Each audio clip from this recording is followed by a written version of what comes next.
think the way I learned the most was, you learn something from every leader you work for. You either learn what you want to do more of, or you learn what you certainly don't want to ever be seen as when you get the opportunity to manage. So you learn from everyone. You learn from a great leader. You learn from someone you don't deem as a great leader. That is the voice of GM CEO Mary Barra, and she'll be giving us insights on how to inspire your team, what to do in reassessing your career, and how to recruit talent. All this and more on today's Super You podcast. Let's go, go, go!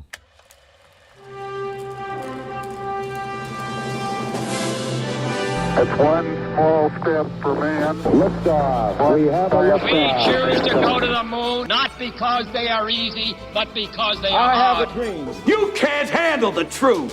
7, 6, 5, 4, 3, 2, 1. Super You.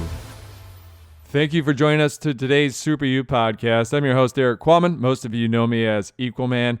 Today I'm pumped. We've got Mary Barra. Many of you know my connection. I grew up in Michigan, so heavily tied to the automotive industry. I actually have 3 generations, that's right, 3 generations that have worked at GM. My grandfather actually worked at the transmission plant, which I later wound up working nighttime security with.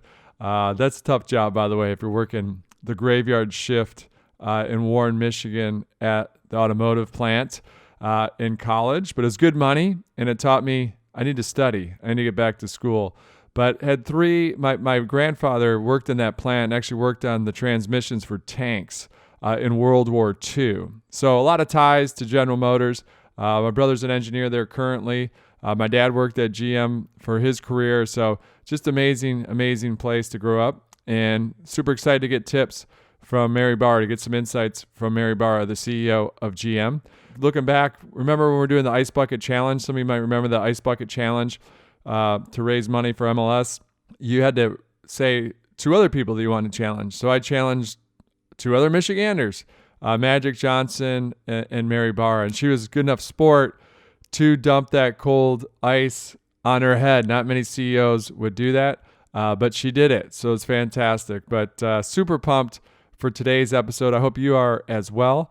Those that play the height game, Mary Barra stands, wait for it, 5'6".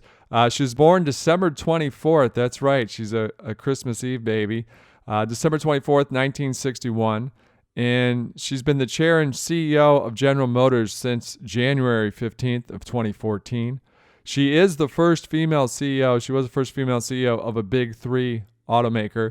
She was specifically born in Royal Oak, Michigan, which I've had friends and family that have lived in Royal Oak. Great part of the world. Her parents are of Finnish descent, and she speaks a little Finnish. Her favorite cars are Camaros and Firebirds. Obviously, Firebirds they don't make anymore, the Pontiac Firebird.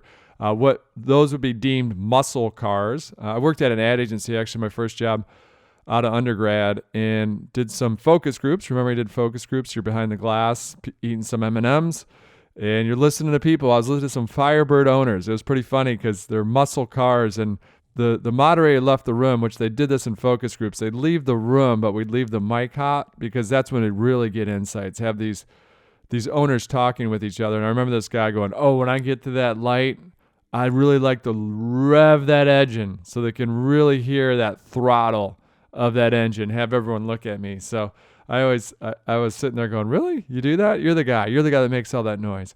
But Barra, other fun things about Barra, she's expressed concern with actually being recognized constantly now. So she attempts to she wears baseball caps to hide her identity. She just has fewer and fewer moments of just alone time because everyone will recognize her after becoming CEO of a very successful CEO of GM, turning them around. She does mention that she still enjoys routine chores like grocery shopping because they give her some time to be by herself and to be normal and to think. And she's also dug into, you'd think, oh, she had this 10-year, 5-year plan to become CEO. Absolutely not. She never dreamt of becoming CEO. It's probably why she has the job in the end, but she just always wanted to do the best she could in the position she was in. So I think that's great advice, just to always do the best you can in the position that you find yourself. Even to this day, she keeps several model cars. She's an engineer by heart. She keeps several model cars on her desk and has a bobblehead on her desk. And what is that bobblehead? It is, of course, Albert Einstein. Well, that's enough background on Mary. We're going to get into it here, get her insights. Before I do, today's show is sponsored by General Motors. And GM will have all electric vehicles. That's right. All their vehicles will be electric by 2030. Everybody's all in at GM. Their Ultium platform, it brings flexibility, power, and range. And they're making electric vehicles for all. They're building today for a safe, more sustainable tomorrow. So check out GM at gm.com. Oh my gosh, it might come out in me today. I love being around all these Michigan accents. Oh my gosh, it's wonderful, especially the Yooper accents, those not in the know. Yooper is a person from the Upper Peninsula. My former basketball coach, Michigan State's own Hall of Fame coach, Tom Izzo, is a Yooper from Iron Mountain. Love Yoopers, hard workers, great, kind people. Now, Mary, you've been at GM for many decades. What's the advantage of knowing it so well, and are there any disadvantages? Oh my gosh, I've been at General Motors. I started as a co-op student, so I've been here for 42 years. Well, I think one of the clear advantages is I understand the company. I know the power of the team at General Motors and how committed they are, and I think we have the best team on the field. And then, we've brought in a lot of people from other industries, and so, our leadership team has people from other industries. I think less than 5 years seniority as well. So they bring in other experiences. And we have I like to have constructive tension in the leadership team where we're challenging each other and making sure we're getting everyone's perspective to make the best decisions. So, I think that can be an advantage as well. No, that's great advice. Now, for all our young listeners, well, sorry, let me say younger, as everyone that listens to the show is a young listener. So for all of our younger listeners, for our younger listeners out there, do you feel it's important when you're young to experiment, to explore, to broaden your horizons before maybe later in your career, that's when you can laser focus on a particular vocation or skill set? How important is it when you're young to kind of broaden your horizons? If you're studying engineering, to still have some broadening classes and some from a liberal arts perspective, or the liberal arts school, or to understand philosophy, I think it makes you a better engineer. So this, I'm only going to do this, and I'm going to focus, and I'm going to be the best person on this one technology. Especially, it's one thing if you make that decision, in once you get into your career. I remember one of the most valued people when I was running the manufacturing engineering group was my welding expert. And he had spent his career becoming a welding expert, and grew into that role, and that's the kind of depth I'm talking about you need. But he probably made that decision in his 30s or 40s, not at 16, 17, 18 when you're picking an undergraduate major. So I'm a big proponent that, as you're at a university yes, if you know for sure this is what you want to do, I still think you should get some broadening classes and challenge yourself to think a little differently. If you don't know, that's okay. As you know, I have a lot of family at GM, and in 2009, during the Great Recession, there's a good chance that GM was going to go out of business, that all these incredible people would be unemployed. I mean, the stock price fell below $1, the lowest price for GM stock since the Great Depression. And now the stock is $34, and all the vehicles at GM are going to be electric by 2030. Looking back during the Great Recession, those are some very dark days when you kind of were taking over. How did you turn things around, or how did you go about it? I would say it's exciting right now. Obviously, when we went through the difficulties that we went through with the restructuring and the bankruptcy, that put a lot of pressure on everybody. But one of the things that I think is the strength of General Motors is its people, their dedication and their just passion to do great cars and trucks. One of the things we've really worked to instill in the culture, though, is this putting the customer at the center and earning customers for life, and really understanding that every single interaction you have with a customer is an opportunity to win them or lose them. And so that's one of the key focus we've had for the last several years that is making a difference. And then also, when you go back to that earlier time, I very much talk to employees. We don't have a right to exist. We have to earn our right to be General Motors and to be able to have the privilege to build cars, trucks, and crossovers and other transportation services by doing a great job and earning customers. And so, really, that's the transformation that we've made. And I think people are excited. Speaking of exciting, our listeners are lifelong learners, which you are obviously as well. I love that you have Einstein's bobblehead on your desk. Now, as a lifelong learner, what have you learned around becoming an effective leader? Whether that's in the community or at GM, what have you learned around becoming an effective leader? I think the way I learned the most was, you learn something from every leader you work for. You either learn what you want to do more of, or you learn what you certainly don't want to ever be seen as when you get the opportunity to manage. So you learn from everyone. You learn from a great leader. You learn from someone you don't deem as a great leader. But what I would say is, I think early in my career, I worked for someone who, and this was in the manufacturing field, who taught me that, you really have to win the hearts and minds of your team.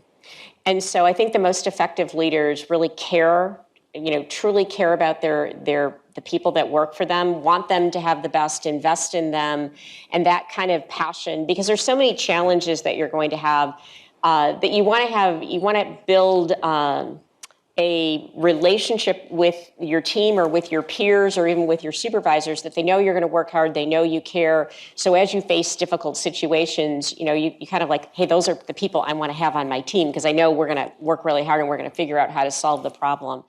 Now, I'm curious, staying with this point, does an effective leader ever say, I screwed up, or I got that wrong? Or does that make a leader, if you say that, like I screwed up, does that make one appear weak when you do this? Like, what's the right mix? I find saying I screwed up to be hugely empowering because I'm a type A personality and I generally have a point of view. But, I always tell my team, I will have a point of view and I might jump out too fast. But, I always encourage them, but if you come with facts or data or a different opinion, I'm going to listen. And I think it really reinforces it when you can say to your team, I was thinking about that wrong, or you know what, I got that wrong. Because no one does everything right. And so I think when you create that environment, I think it's the foundation of a learning environment as well.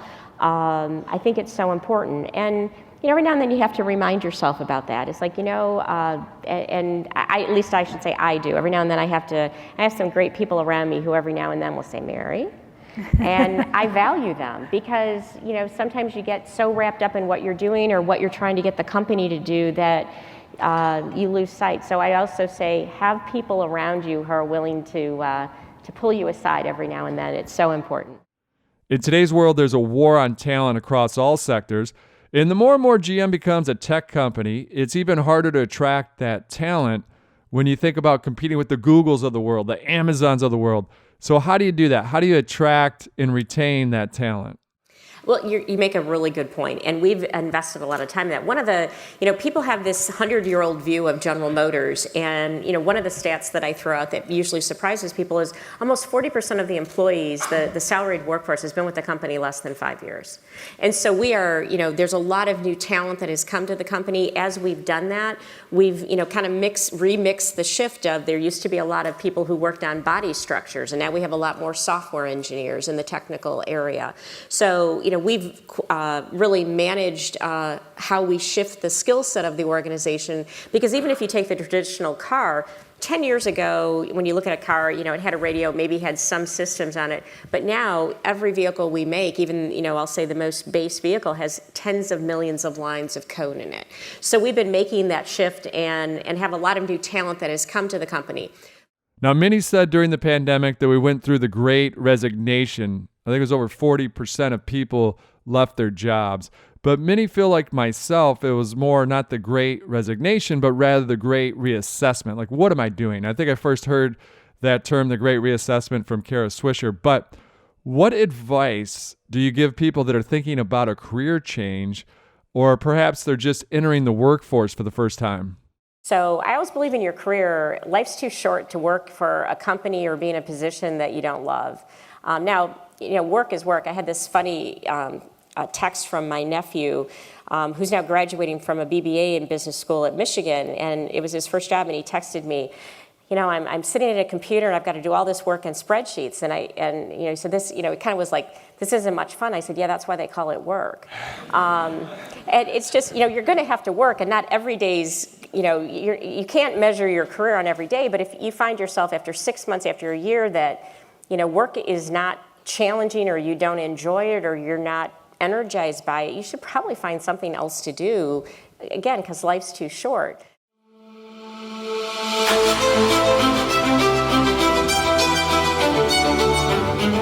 Life is certainly too short, and this podcast is too short, so we hope to get more advice from you in the near future. That's Mary Barra, folks, the amazing CEO of General Motors. Now, Barra serves as an inspiration for women everywhere and is a true testament to what hard work can bring to a person's life. In short, hard work works.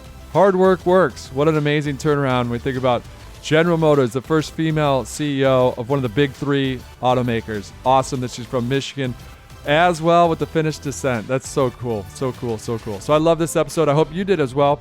It was brought to you by General Motors, where everybody is in. That's right, everyone at General Motors is in on making all the cars electric. And their Ultim platform brings flexibility, power, and range. They're making electric vehicles for all. They're building today for a safe, more sustainable future at GM. So go check it out at gm.com.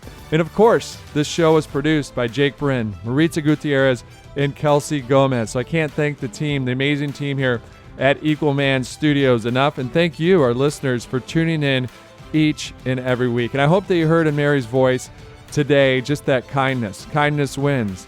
She's a testament that nice people don't always finish last. Nice people finish happy. And she's at the top of her game as the GM CEO. Thank you again for tuning in to the Super You Podcast. I'm your host, Equal Man. This is a podcast designed to unlock and unleash that superpower that's within all of us. All of us are superheroes. We just need that courage to wear the cape. And this is a great episode to remind us that kind is cool. That's right. Kind is cool. And until next time, this is Equal Man reminding all of us, it's not what we take from the world, it's what we leave behind. 7, 6, 5, 4, 3, 2, 1. Super Super you. Oh,